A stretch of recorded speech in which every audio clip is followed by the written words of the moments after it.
सन्नाटा और शिकार घने जंगल की वो सुबह बेहद शांत थी। ओस की बूंदें पत्तों पर जमी थीं और चारों ओर एक रहस्यमयी सन्नाटा पसरा हुआ था।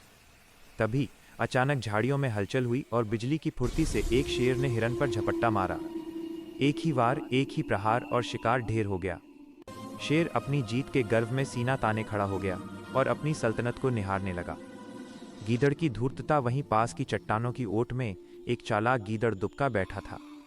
शिकार को देखकर उसकी आंखों में लालच की चमक दौड़ गई।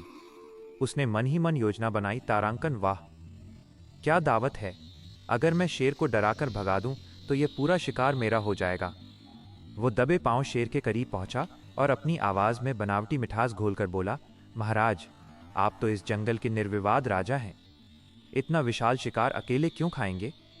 थोड़ा हिस्सा इस तुच्छ सेवक को भी दे दीजिए। शेर का क्रोध शेर गीदड़ की चालाकी भांप गया।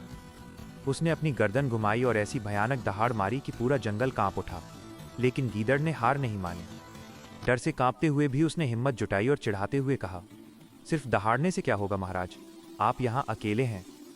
टकराव और ललकार यह सुनते ही शेर का धैर्य जवाब दे गया। उसने एक ही झटके में गीदड़ को जमीन पर पछाड़ दिया। दर्द से कराहता हुआ गीदड़ किसी तरह अपनी जान बचाकर वहां से भागा, लेकिन भागते भागते उसने पूरे जंगल को सिर पर उठा लिया। वो चिल्लाया, भाइयों, दौड़ो, शेर हम सबको खत्म करने पर आमादा है। महायुद्ध की दस्तक देखते ही देखते जंगल के हर कोने से गीदड़ों की फौज इकट्ठा होने लगी। उधर शेर ने भी पलटवार किया। उसने अपनी पूरी ताकत झोंककर एक ऐसी गर्जना की जिससे पहाड़ तक हिल गए। उसकी आवाज सुनकर शेरों का झुंड भी युद्ध के मैदान में उतर आया। अब मंजर बदल चुका था। एक तरफ गीदड़ों का विशाल हुजूम था तो दूसरी तरफ पराक्रमी शेरों की टोली। हवा में तनाव था, आंखों में प्रतिशोध की आग और पंजों में मौत का सामान। हिरन, खरगोश और बंदर अपनी जान बचाने के लिए इधर उधर भागने लगे।